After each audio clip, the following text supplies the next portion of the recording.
Hi everybody, Armored Pants here and welcome back on channel.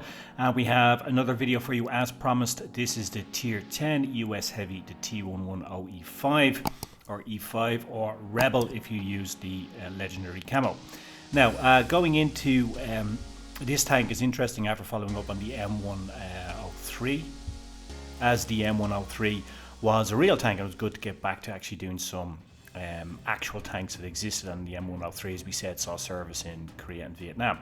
So is this a real tank? Is this Tier 10 US Heavy a real tank? Well, it's a very good question. The answer is yes and no. Yes, it was commissioned in 1952 to be a more heavily armoured version of the M103 to combat newer, heavier Soviet tanks. It had some specifications on its size. So, for example, I had to go through the Bern Tunnel so that it could access Eastern Europe if there was a conflict in mainland Europe. So I had some restrictions like that. However, while some mock-ups, etc., were done, it never went into production. So, yes, it's a real tank in that it existed on paper. It was commissioned by the US Armed Services for both use by the US Marine Corps and the US Army, but actually never went into service. So other than a few mock-ups that were made, the tank never saw the light of day. So it's yes and no is the answer. It is a real tank, but never actually saw action on the battlefield. So never fired a shot in anger. Nonetheless, it does have some historical relevance, of course, as it was part of the Cold War history. Now, in terms of its tech spec within the game, in terms of provisions, I would use case of Coke, and improved fuel. That's going to give you your max performance on this tank. As you can see, it has a 120mm gun, and on that I run a gun rammer, supercharged and refined gun, and I'll explain why in a minute. You can also run calibrated shells. It gives you some extra pen. So with gun rammer, your pen numbers are 258 with AP, 340 with heat, and 60 with HE. If you run calibrated shells, that goes up to 271 for AP, 374 for heat, and 66 for HE. But you lose reload time. So your reload time with gun rammer is 8.4. If you use calibrated shells, it goes up to 9.05 seconds. So you're losing out on over half a second reload. And the pen numbers are pretty good in this tank with gun rammer. So it's up to you. It depends on your game style. I personally like to fire more, as I think the more you fire, the more effect you have on the game, and the more impact that you can have on outcomes. Now, in terms of running the supercharge and refined gun, so somebody asked me after I posted the 103 review, why do you use supercharge so much?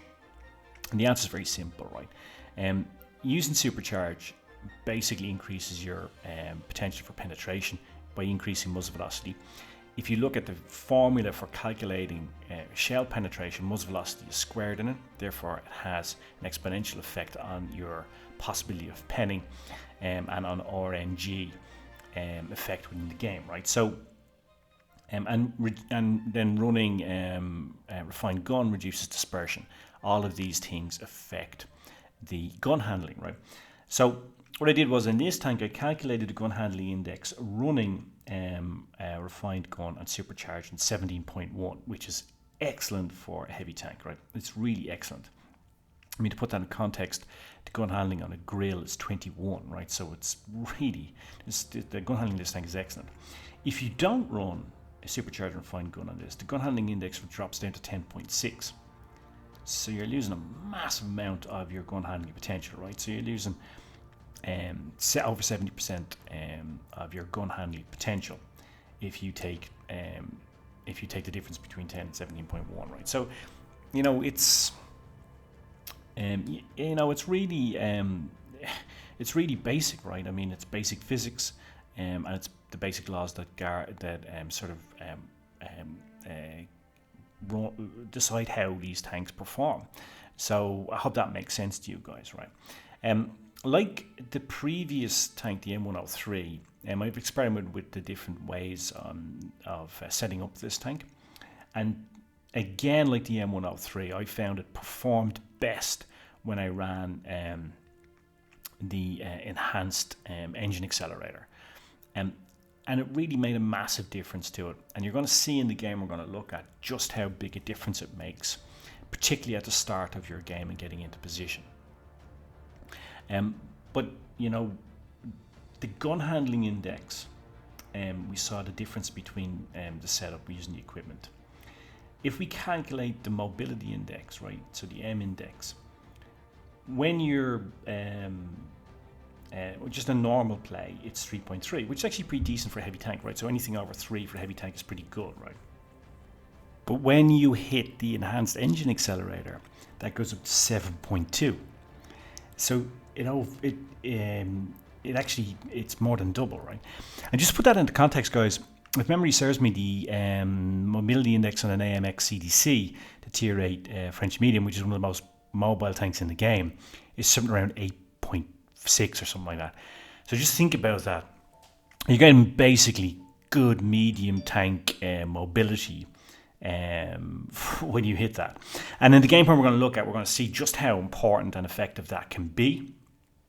And we mentioned yesterday that, you know, you lose some potential DPM by using this because you need to drop adrenaline from your consumables, right? But you will see in the gameplay we're going to look at that by getting into position earlier, which is only possible with this enhanced engine accelerator, I get in, I think, 3 shots I wouldn't have gotten in otherwise, and that's like 1200 plus damage. So therefore, you're more than compensating for the potential loss of DPM by not running adrenaline.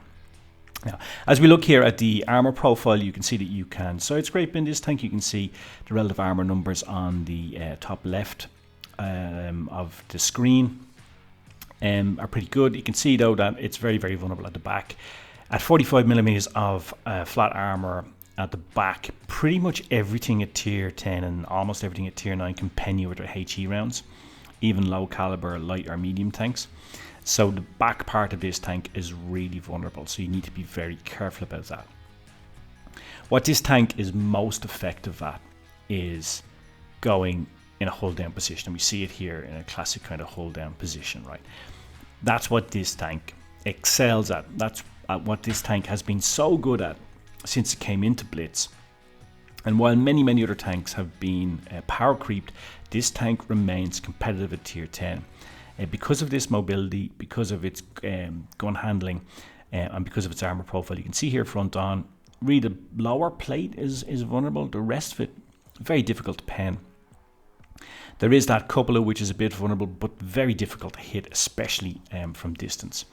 So, you know, in terms of tactics of this tank, I think it excels most when it gets into a hold down position, and it's known within the game as one of the classic hold down tanks. But also, what it's pretty good at is, particularly if you use the engine accelerator, is, you know, playing the role of a heavium or even a medium tank, going into medium tank parts of the battle and being able to then, you know, influence the battle in that way. And at a 8.4 second reload, you know, this tank is, you know, has good DPM as well, and you're doing 400 plus alpha rolls. You know, 500 is your max alpha roll. You know, this is a good tank. You know, for playing that kind of role. And you can see here I hit the enhanced engine accelerator. If you're wondering why I was waiting, I wanted to still have a couple of seconds left of it as I go up the hill towards the farmhouse here. And this is what I'm talking about in this game. I get into this position here, this hold down position, really early on in the game, right? Only 25 seconds gone in the game, and bam, spotted up the enemy, spotted up my compatriot over there. You see, he's probably not running the enhanced engine accelerator, and he's still moving into position, and he's already being spotted by me. That's a significant advantage that I have at the opening part of the game. Now you can see here I get in these shots onto the grill, 2 shots onto the grill, and got another shot into the WZ here. And this is my point, right? It's arguable that those 3 shots would not have been possible, but definitely the first 2 would not have been possible without getting into that position early. The T110E5 on the other team now was up into position, and it was actually him that hit me there. You can see here when you're in a hold down position, and now that I have my turret in the right direction here, they're not going to be able to pen me again. You know, this is the ideal hunting ground for this tank, right? If this were a line, this is its Serengeti, right? You are absolutely able to dominate the map from here. And in this game, by the way, guys, you can see here, you know, as I was talking about the pen numbers in this tank, when this tank was being developed, one of the criteria, we mentioned the fact it has to go through the Alpine tunnels, like at the Barren Pass, etc. Here we are, by the way, here's armor against gun depression. You can see there, I'm able to lower down and get it into that lower plate, get some more damage. So we're not even 2 minutes into the game, and I've already done over 2,000 damage. And again, you know, again, going back to my argument, guys, getting into this position early has basically meant I've been able to fire a shot every time I reload. More or less. I mean, there's been some delays, but more or less, right? And I'm going to track this projectile here to see if somebody else can get some damage on him. Now, okay, having adrenaline here would have been nice, but, you know, you're foregoing that bit of DPM, you know, to get into the position. And I think if you listen to, you know, other great Blitz YouTubers, you know, like Bushka, or Littlefinger, you will hear them talk about map positioning all the time. And if you can get into that ideal position earlier, surely this gives you a much better advantage than, for example, being able to fire a couple of extra shots in the game.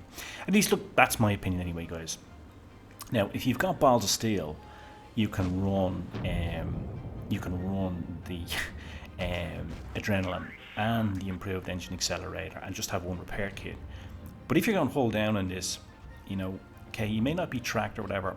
Remember, you take damage to your gun system, etc. And you know, you don't want to get perma-tracked. Alright, that's just a recipe for disaster, regardless of what tank you're driving. So that's why I'd suggest, you know, drop the adrenaline in favor of the enhanced engine accelerator. If you want to take my advice, if you want to play it standard setup, then I would run 2 repair kits and adrenaline. But you know, I think, you know, getting into the position earlier is really important in this tank. You can see there what I meant about the penetration. I interrupted myself, as I often do. But when this tank was being, the spec was being prepared on it, they said that they wanted to have high penetration. You can see there, even without calibrated shells or without using heat, I was able to pen projectile through its turret front on. Unusually about this game, guys, you can see I did almost 6k of damage, but I didn't get any kills. It was just a bit unfortunate, so that's why I only got a 2nd class mastery badge. The second part of this video, by the way, because this video is in 2 parts, I'm going to show you a mastery game. And the reason I decided to break it into 2 parts is that, you know, the mastery game shows this tank being run sort of as a medium tank, rather than just a classic hold down, and again how strong the engine accelerator plays, the enhanced engine accelerator plays in my ability to do that. And it actually turns out to be a mastery game, even though there's less damage than this game. But if you don't get any kills, it's always difficult to get a mastery badge. But you can see there, you know, I got a lot of XP for scouting, and I think these sort of, you know, this sort of XP is what contributes towards you getting ultimately badges. You see there, for example, a scout badge. You know, getting a scout badge in a heavy tank shows that at least you're doing something right. And I don't think that would be possible without the enhanced engine accelerator. So anyway, guys, I hope you found that useful. I hope you found it enjoyable. Cheers, mush. I'll be putting part 2 of this either today or early tomorrow. So now I guess all remains for me to say is thanks for watching as always, guys. And as always, pants off.